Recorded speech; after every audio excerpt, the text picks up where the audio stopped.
My son sold my life's work for pocket change while I was dying. $3.2 million.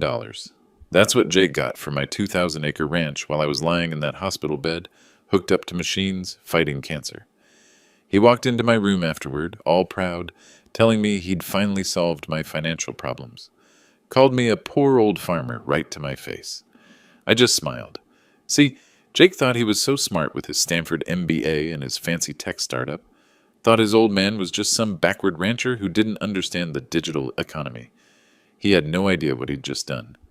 While he was celebrating his big sale, bragging to his girlfriend about liquidating my hobby farm, I was lying there thinking about a phone call I'd gotten 3 months earlier, a call that would change everything. But Jake didn't know about that call yet. Let me back up and tell you how we got here. My name's William Anderson, but folks call me Bill.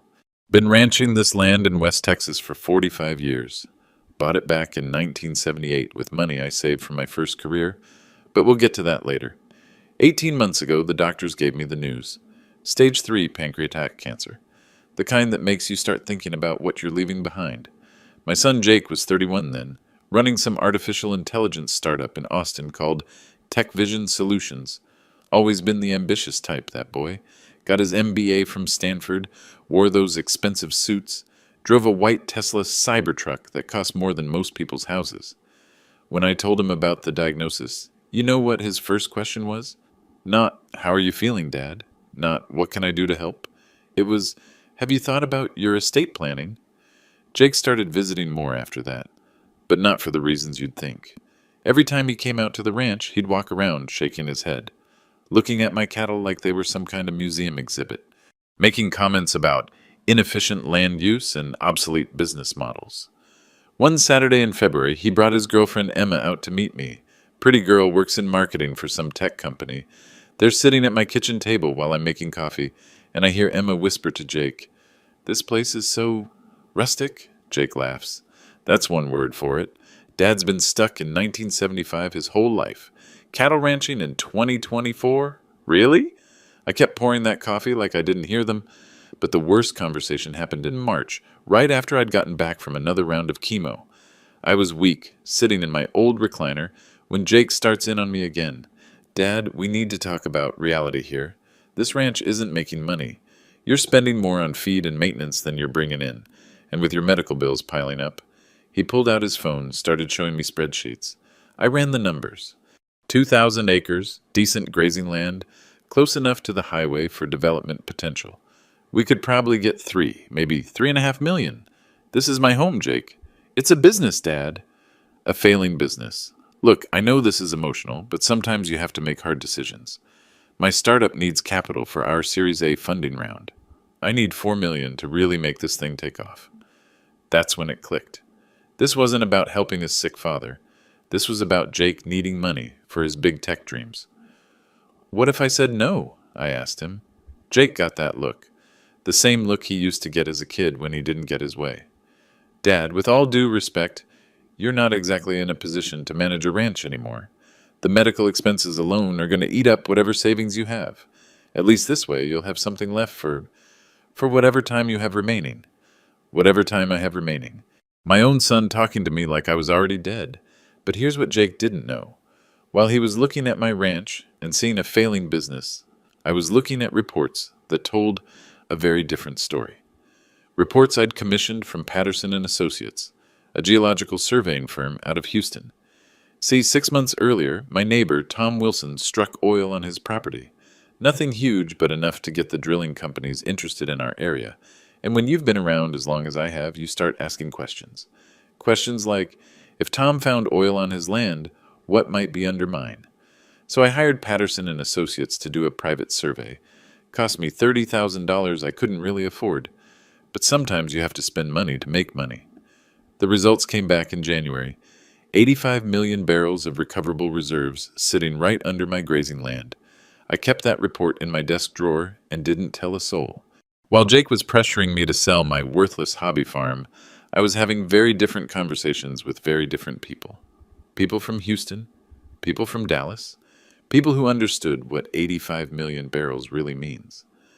But I let Jake keep talking. Let him keep pushing. Let him think his old man was just too stubborn, and too sick to see reason.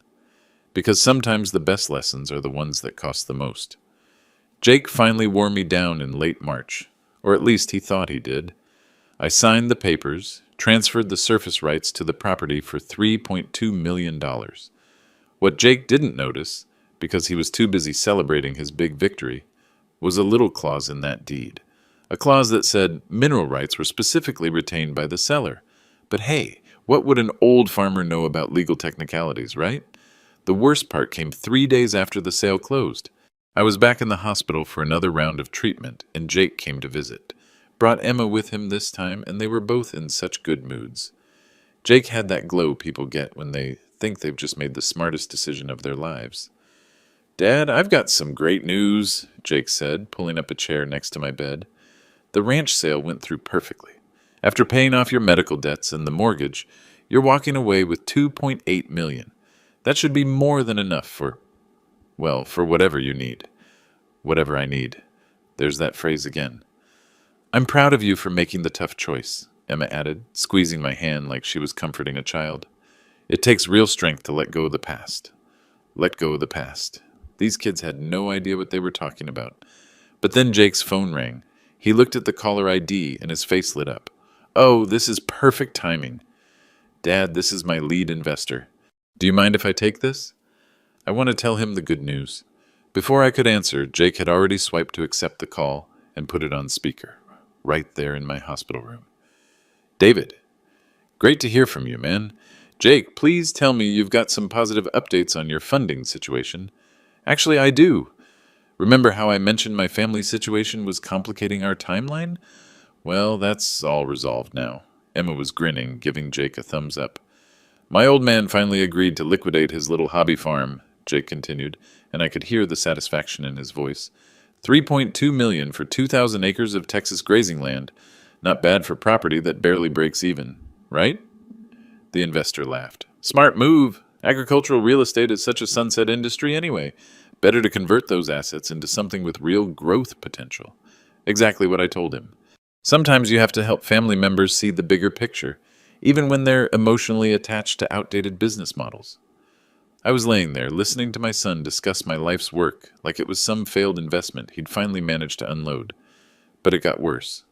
Emma leaned closer to the phone. "Tell him about the best part, Jake." "Oh, right," Jake laughed. So get this.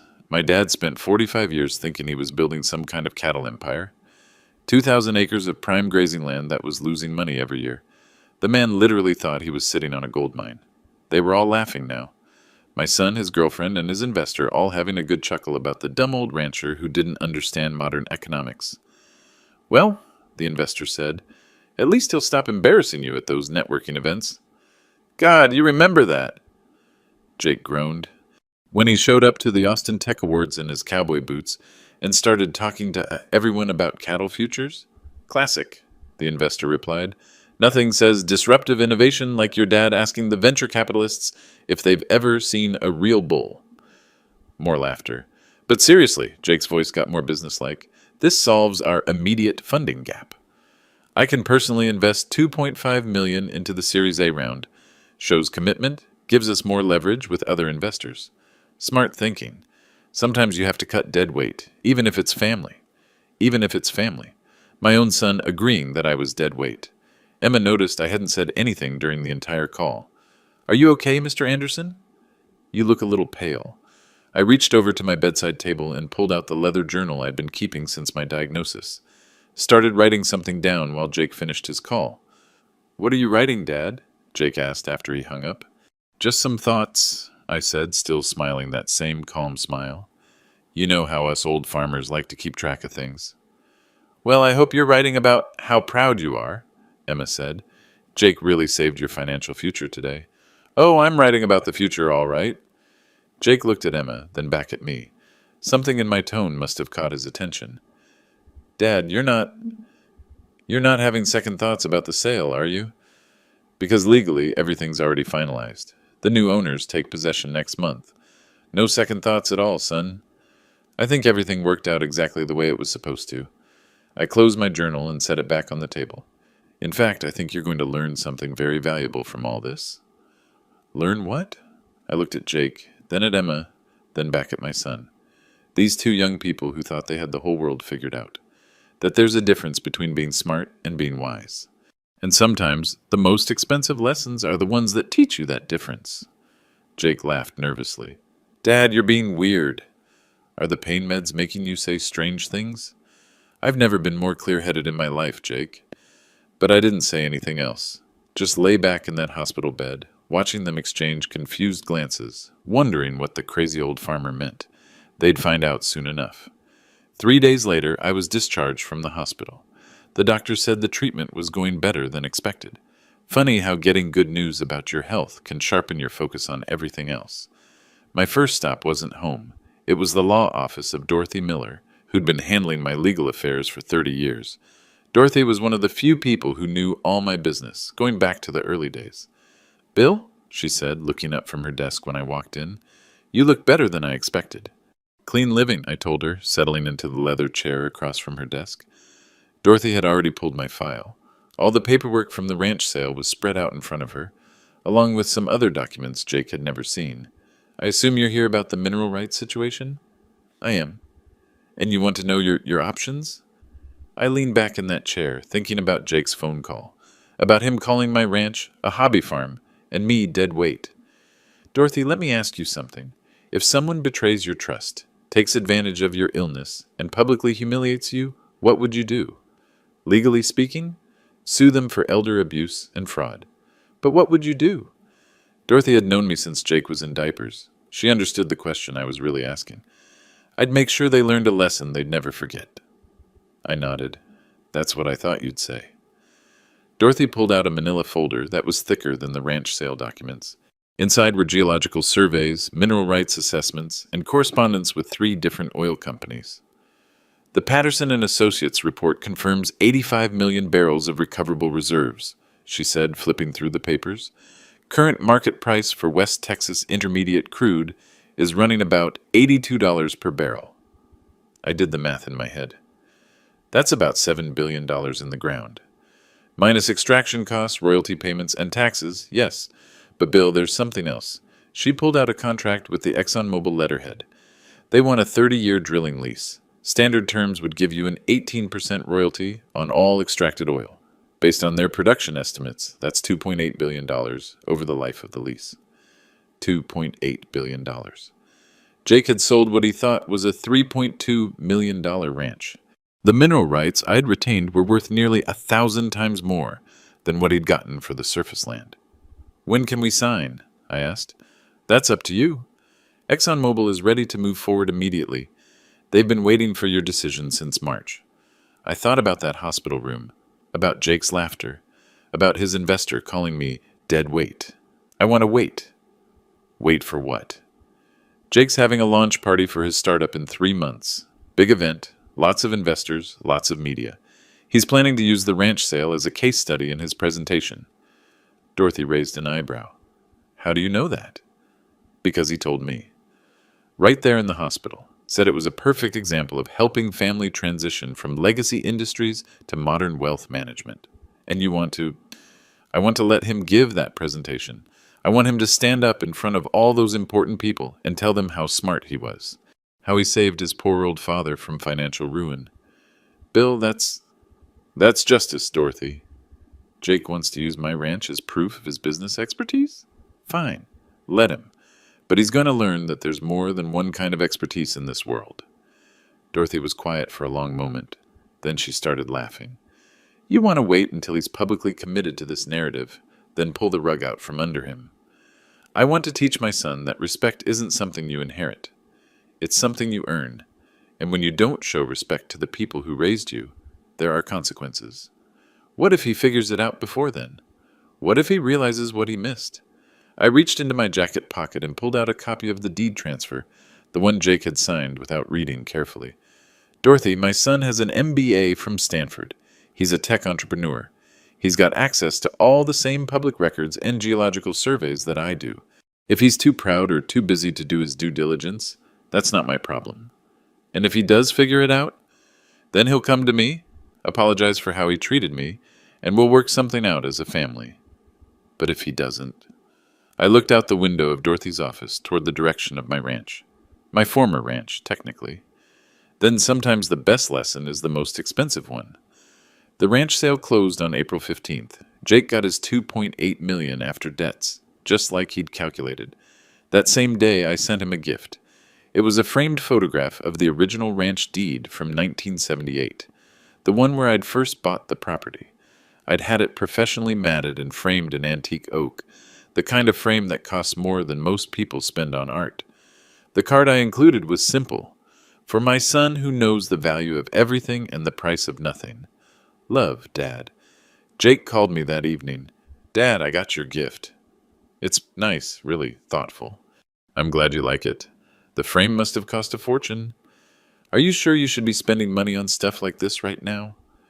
Even after getting nearly $3 million from my life's work, Jake was worried about me spending money on a picture frame.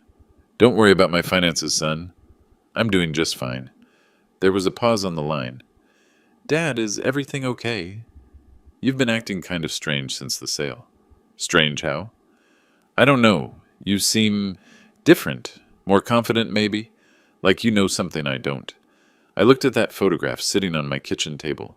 46 years of my life, reduced to a piece of paper in a fancy frame. Jake, when you get to be my age, you learn that confidence comes from understanding what really matters. What do you mean? I mean there's a difference between knowing the price of something and understanding its value. Another pause. Dad, you're being cryptic again. Are you sure the medication isn't affecting your thinking? My thinking has never been clearer. And it was true. The cancer treatments were working better than anyone expected. I was getting stronger every week, strong enough to start making some phone calls. The first call was to Tom Wilson, my neighbor who'd found oil on his property. Tom, it's Bill Anderson. Bill, how you feeling, son? Better every day. Listen, I wanted to ask you about something. That oil company that's drilling on your land, are they finding what they expected? More than they expected, actually. Turns out this whole area sits on a formation they call the Permian Extension, some kind of geological gold mine. Is that right? Bill, I probably shouldn't tell you this, but after they started drilling on my property, they did some additional surveys on the surrounding area. Your ranch came up in their reports. Did it now? Yeah, and Bill, if I were you, I'd get my own geological survey done. Professional one, because what they found under your land makes my little oil patch look like a puddle. I let Tom think he was giving me new information. That's interesting advice, Tom. I might just do that. After I hung up with Tom, I made another call, this one to Patterson and Associates in Houston. Mr. Anderson, the geology manager said when I identified myself, we've been hoping to hear from you. Have you had a chance to review our survey results? I have, and I'm ready to move to the next phase. Excellent. We have 3 major companies that want to bid on drilling rights. When would you like to schedule meetings? Not yet. I want to wait a few months. Sir, with respect, oil prices are at historic highs right now. Market conditions may not be this favorable in a few months. I understand the risk, but I have my reasons for waiting. What I didn't tell them was that I'd been busy with other research. The kind of research that didn't involve rock samples or drill cores. I'd been learning about Jake's business. TechVision Solutions was further behind schedule than Jake had let on. They'd missed 2 major development milestones, and their lead investor was getting nervous. The artificial intelligence market was more competitive than Jake had anticipated, and several bigger companies had launched products similar to what TechVision was trying to build. In other words, Jake needed that ranch money even more desperately than I'd realized. A week after he received my gift, Jake started getting careless about what he said around me. Maybe he thought the cancer was affecting my memory, or maybe he just stopped caring whether I heard him. I was visiting him at his Austin apartment when his business partner called. Jake put it on speaker without thinking. Jake, we need to talk about the development timeline. Our AI model is still 6 months behind where we promised investors. I know. But the good news is I've got the family money situation resolved. I can inject another $2.5 million into development. Where did you get $2.5 million? Finally convinced my dad to sell the ranch. Guy was sitting on $3 million worth of land and didn't even realize it. Took some persuading, but he came around. $3 million worth of land. Jake was already inflating the sale price in his stories. That's great news. How's your dad handling it? Better than I expected. I think he's actually relieved to be out from under all that responsibility. The ranch was becoming too much for him to handle anyway. Too much for me to handle. After Jake hung up, he noticed me looking at him. Dad, you don't mind me talking about the ranch sale, do you? I mean, it's not like it's a secret. Not at all, son. You should be proud of your business acumen. Thanks. I know it was hard for you to let go, but honestly, it was the right financial decision. I'm sure it was. That evening, I called Dorothy Miller. Dorothy, I want you to start making some calls. ExxonMobil, Chevron, ConocoPhillips. Tell them I'm ready to hear their offers. All of them? All of them. And Dorothy, I want these meetings to happen in June. Any particular reason for June? That's when Jake is having his big launch party. I want to have all my options on the table by then. Bill, what exactly are you planning? I looked out my window toward where my ranch used to be, where 85 million barrels of oil were still sitting underground, waiting. I'm planning to teach my son the most valuable lesson he'll ever learn. 2 weeks later, I was having coffee at Mabel's Diner in town when Jake showed up. He wasn't alone. Emma was with him, along with 2 other people I didn't recognize. They were all dressed in that casual, expensive way that screams tech startup. You know the look. Designer jeans that cost more than most people's rent. Sneakers that cost more than most people's car payments. They didn't see me at first. I was sitting in my usual booth in the back corner, the one where I could see the whole diner. Old habit from my younger days. Jake was talking loud enough for half the restaurant to hear. And that's the beauty of the disruption model, he was saying, gesturing with his hands like he was giving a presentation. You identify legacy industries that are operating on outdated assumptions, and you find ways to optimize their asset allocation. One of his companions, a woman with short blonde hair and an expensive-looking laptop bag, was taking notes on her phone. Can you give us a specific example? She asked. Emma jumped in before Jake could answer. Tell them about your dad's ranch. My coffee cup stopped halfway to my mouth. Oh, that's a perfect case study, Jake said, clearly enjoying having an audience. My father spent 45 years running a cattle ranch in West Texas. Classic example of someone who confused emotional attachment with business strategy. The woman was still taking notes. What do you mean? 2,000 acres of prime real estate sitting there generating maybe $50,000 a year in cattle revenue. Meanwhile, the land itself was worth over $3 million. But my dad couldn't see past his emotional attachment to the ranching lifestyle. That's when Tom Wilson looked up from his booth across the diner. Tom had been coming to Mabel's every morning for 20 years, just like me. Your daddy's smarter than you think, boy, Tom said loudly enough for the whole place to hear. Jake turned around, annoyed at being interrupted. Excuse me? I said your daddy's smarter than you think.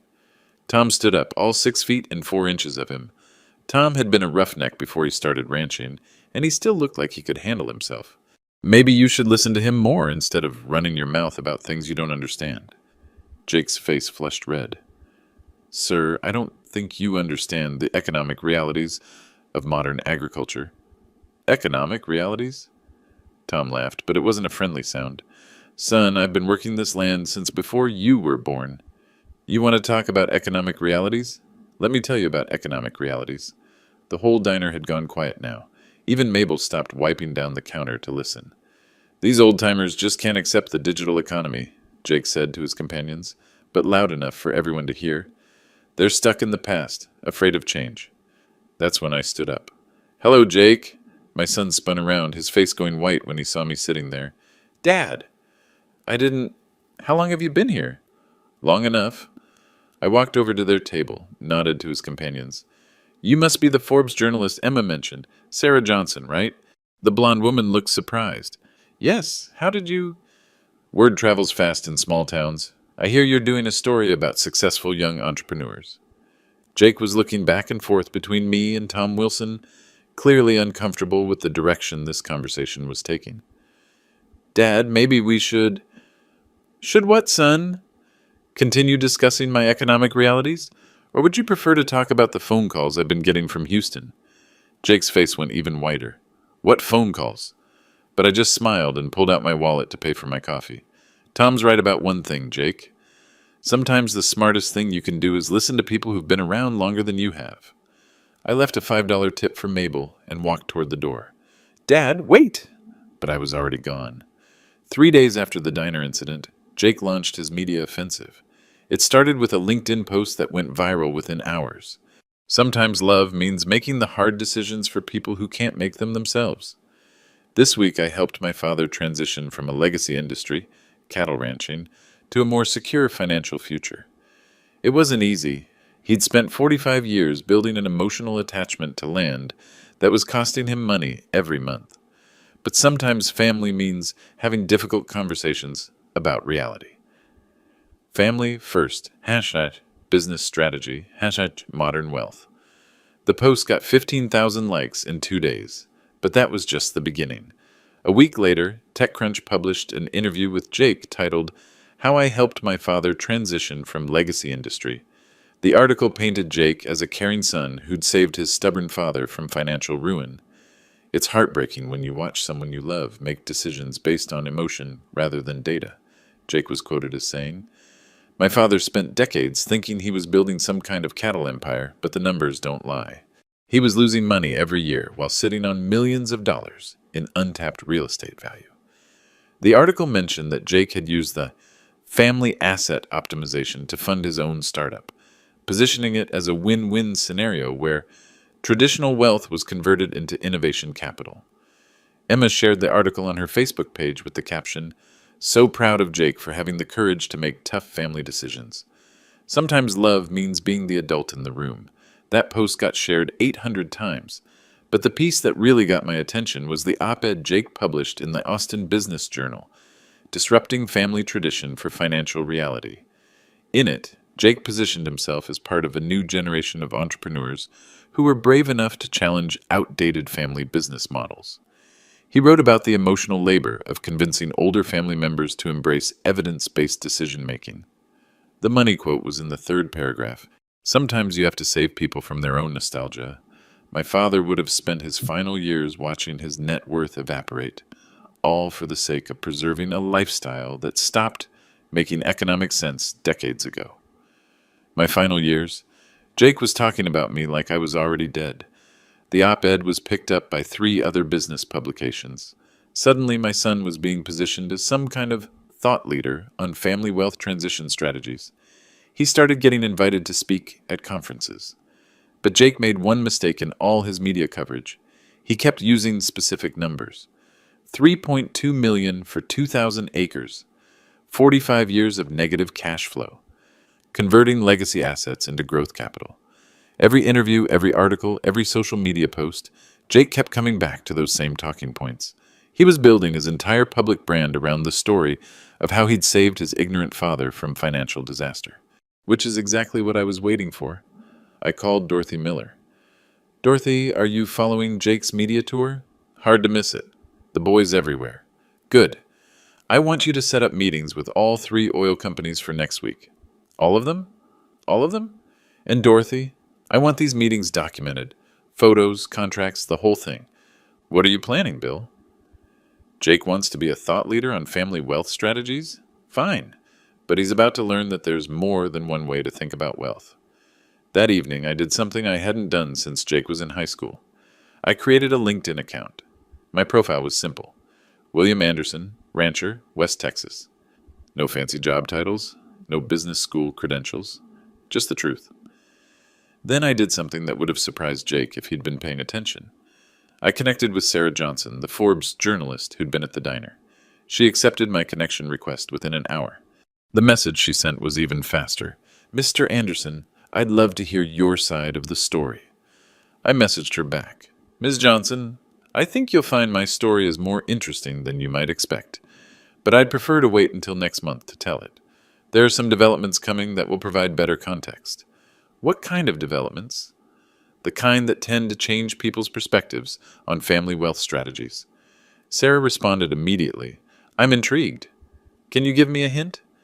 I thought about Jake's op-ed, about his conference speaking engagements, about all those interviews where he'd called me financially illiterate. Let's just say that sometimes the student becomes the teacher, and sometimes the most expensive lessons are the ones that teach you the difference between knowing the price of something and understanding its value. "When can we talk?" "June 8th, but trust me, Ms. Johnson, it'll be worth the wait. I logged off LinkedIn and reached for my leather journal. Truth has its own timeline, I wrote. The meetings with the oil companies took place over 3 days in May. The first meeting was with ExxonMobil at their Houston headquarters. I drove down in my old pickup truck, wearing the same Carhartt jacket I'd worn for 20 years. I'm sure I looked out of place in their glass tower lobby, but appearances can be deceiving. Richard Davis, their vice president of land acquisition, met me personally. "Mr. Anderson," he said, shaking my hand in his corner office overlooking downtown Houston, "we're very excited about the potential of your property." "What kind of potential are we talking about specifically?" Davis pulled out a geological report that was thicker than my Bible. "Based on our preliminary surveys and the data from neighboring properties, we estimate 85 million barrels of recoverable reserves." He showed me seismic maps, drill core samples, and production forecasts. The kind of technical data that takes years of experience to interpret properly. "What most people don't realize," Davis continued, "is that this area sits on an extension of the Permian Basin Formation, the same geological structure that's made West Texas the largest oil-producing region in North America. And you want to lease my mineral rights? We want to offer you a 30-year drilling lease with an 18% royalty on all extracted oil. At current market prices, that's approximately $2.8 billion over the life of the lease." $2.8 billion. I kept my expression neutral, but inside I was thinking about Jake's LinkedIn post, about him bragging that he'd gotten $3.2 million for 2,000 acres. "That's a substantial offer," I said. "Mr. Anderson, can I ask you something? How long have you known about the oil reserves under your property?" I pulled out the Patterson and Associates geological survey I'd commissioned back in January, "since before I sold the surface rights." Davis looked confused. "You sold the surface rights but retained the mineral rights? Why?" "Because I wanted to see what would happen." "I don't understand." "Mr. Davis, I spent the first 20 years of my career as a petroleum geologist. Worked the Gulf of Mexico back in the 70s and 80s. I know what oil looks like when it's still in the ground." Davis's whole demeanor changed. "You're a petroleum geologist?" "Licensed professional engineer, actually. University of Texas, class of 1973. Magna cum laude." I pulled out my old diploma, the one I'd kept in my desk drawer for 40 years. Davis stared at it. "Mr. Anderson, why didn't you mention this earlier?" "Because nobody asked." My son certainly didn't ask about my background before he'd said I was just a poor old farmer who didn't understand modern economics. The meeting with Chevron went similarly. So did the one with ConocoPhillips. By the time I was done with all 3 meetings, I had signed contracts worth a total of $2.8 billion in my briefcase. But I also had something else. Each company had insisted on photographs for their internal documentation. Photos of me signing contracts, photos of the geological reports, photos of my petroleum engineering degree, and I'd made sure Sarah Johnson from Forbes knew about every meeting. She'd been following the story since our conversation at Mabel's Diner. By now she understood that there was more to the poor old rancher's story than Jake had let on. "Mr. Anderson," she said when she called after the ExxonMobil meeting, "I've been doing some research into your background." "What kind of research?" "The kind that reveals you've been consulting for oil companies under the name William Patterson for the last 20 years. "William Patterson." My middle name is Patterson, after my mother's family. I'd been using it as a professional name since the early 80s to keep my consulting work separate from my ranching.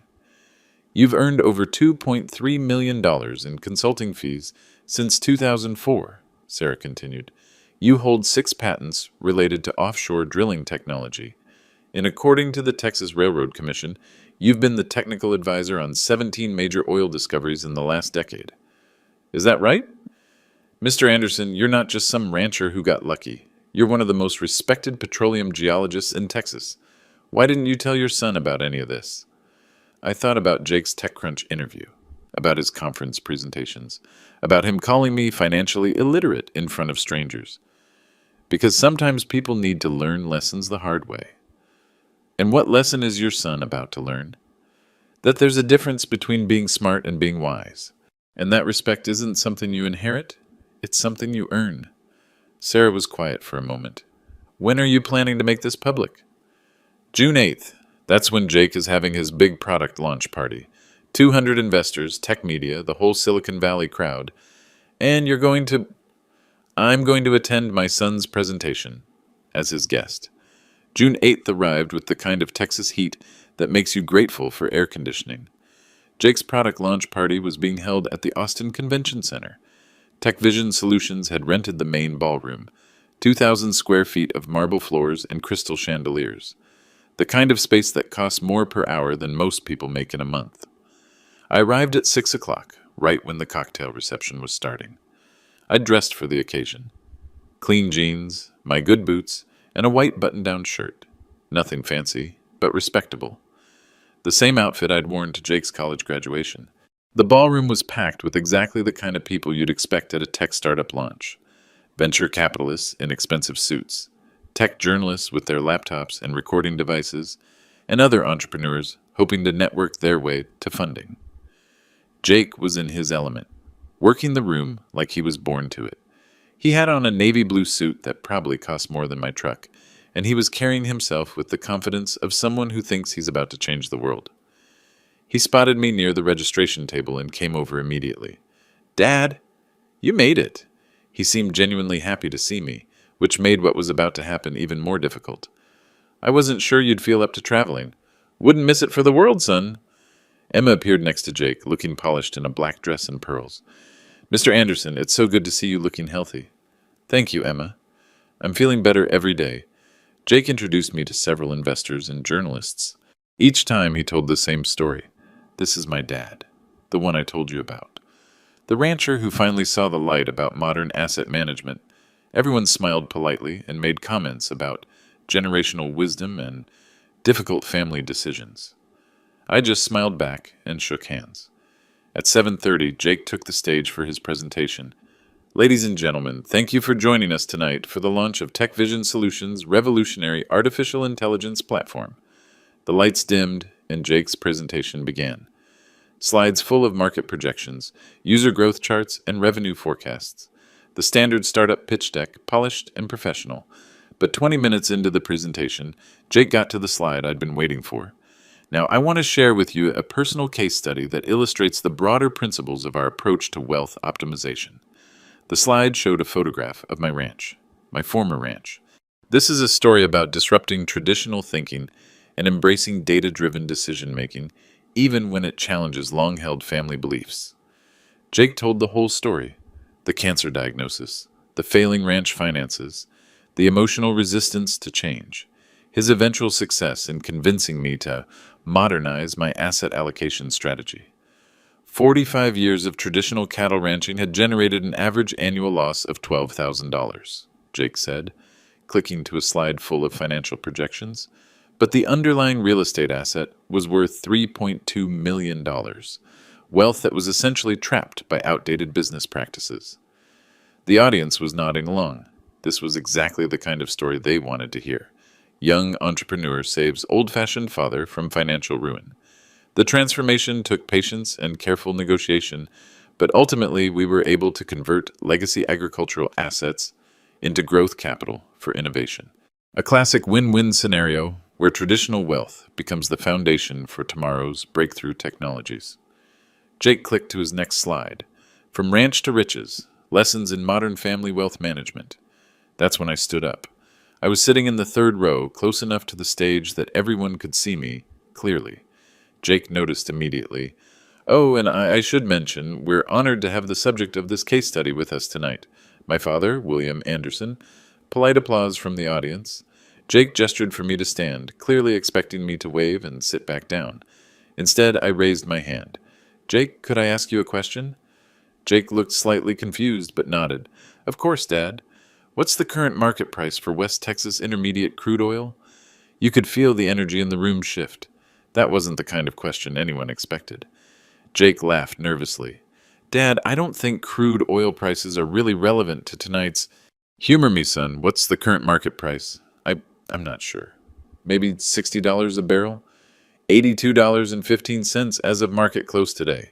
But that's okay. There's no reason you'd know that. I stood up fully and walked toward the stage. "Ladies and gentlemen, my name is William Anderson, and I have something to add to my son's presentation." Jake was looking panicked now. "Dad, maybe we should—" Jake told you that I spent 45 years as a cattle rancher. That's true. What he didn't tell you is what I did for the 20 years before that. I reached into my jacket and pulled out my petroleum engineering degree. I'm a licensed petroleum geologist, University of Texas, class of 1973. For 20 years, I worked oil platforms in the Gulf of Mexico.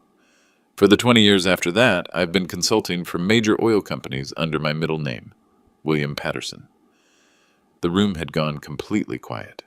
Jake also told you that he helped me modernize my asset allocation strategy by selling my ranch for $3.2 million. What he didn't know is that before I signed those papers, I commissioned a geological survey of my property. I pulled out the Patterson and Associates report, 85 million barrels of recoverable oil reserves, sitting right under the grazing land he thought was worthless. I heard someone in the audience gasp.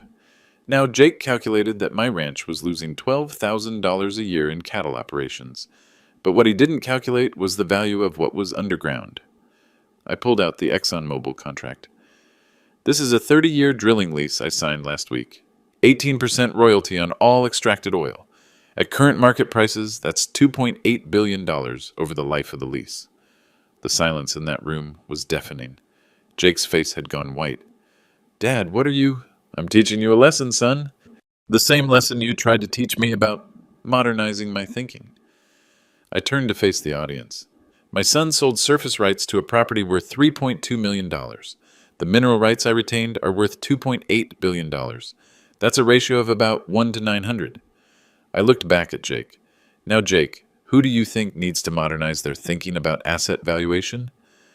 Jake tried to speak, but no words came out. Richard Davis from ExxonMobil stood up in the back of the room. I'd invited him personally. Ladies and gentlemen, he said in his corporate voice, I can confirm that ExxonMobil has indeed signed a $2.8 billion lease agreement with Mr. Anderson. We consider this one of the most significant oil discoveries in Texas in the last decade. Emma had her phone out, frantically typing. Several investors were already making phone calls. Jake finally found his voice. Dad, why didn't you tell me? Because you never asked. You assumed that because I wore work boots and drove an old truck, I didn't understand business. You called me dead weight and financially illiterate without ever bothering to learn what I actually knew. I walked closer to the stage. You want to know about disrupting traditional thinking, Jake? Here's what I learned in 45 years. The most expensive mistakes come from assuming you're the smartest person in the room. Sarah Johnson from Forbes was taking pictures from the side of the room. The ranch you sold for $3.2 million? You just helped me demonstrate that sometimes traditional industries and modern business strategies work better together than anyone realizes. I turned back to the audience one final time. TechVision Solutions is probably a fine company with a bright future, but tonight's lesson isn't about artificial intelligence. It's about a different kind of intelligence, the kind that comes from respecting people who've been around longer than you have. I walked toward the exit. Jake, when you're ready to have a real conversation about business strategy, you know where to find me. The room erupted in whispers as I left. The aftermath was swift and brutal. Jake's investors started calling their lawyers before I'd even left the building. TechVision Solutions lost its Series A funding within a week. 3 major investors pulled out, citing concerns about leadership judgment and due diligence practices. The Forbes article Sarah Johnson published was titled The Rancher Who Fooled Silicon Valley. It went viral within hours, generating over 2 million views and 15,000 comments. Jake's LinkedIn post about helping his father transition from legacy industry was screenshot and shared across social media as an example of entrepreneurial arrogance. The hashtag #PoorOldFarmer started trending on Twitter. Emma broke up with Jake via text message during the presentation. She'd already posted on Instagram about dating a successful tech entrepreneur. After the oil discovery went public, she deleted Jake from all her social media accounts. TechVision Solutions shut down 6 months later. Jake moved back to a small apartment and took a regular programming job with a cybersecurity firm in Austin. Good work, decent pay, but nothing like the startup dreams he'd been chasing. Meanwhile, the first ExxonMobil drilling operation on my former ranch began in September. The local newspaper ran a front-page story about the economic impact on our county. Suddenly, Everyone wanted to buy me coffee and hear my story. 8 months after the launch party disaster, Jake showed up at my door. He looked different, older, humbler. "Dad, can we talk?" We sat on my porch, the same porch where he'd pressured me to sell the ranch a year earlier.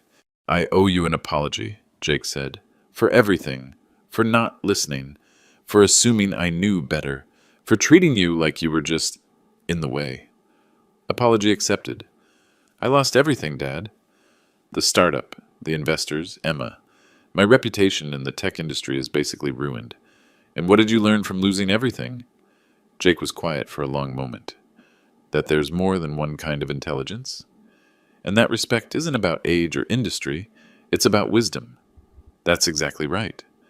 "Dad, I know I don't deserve this, but is there any chance you might have a job for someone who's finally ready to listen?" I looked at my son, really looked at him for the first time in years. The arrogance was gone. The condescension was gone. What remained was just a young man who'd learned an expensive lesson about humility. As a matter of fact, I could use some help managing the new oil operations. Turns out there's a lot of technology involved in modern petroleum extraction. Might need someone who understands both the digital side and the traditional side. Jake's eyes lit up for the first time since the launch party. "But Jake?" "Yes, sir. This time we do things as partners. Equal partners. No more assumptions, no more lectures about outdated business models. We combine your tech knowledge with my industry experience, and we build something together." "I'd like that, Dad." That was 6 months ago. Today, Jake manages the digital infrastructure for our drilling operations while I handle the geological side. We've turned my former ranch into a model for sustainable oil extraction combined with continued cattle grazing.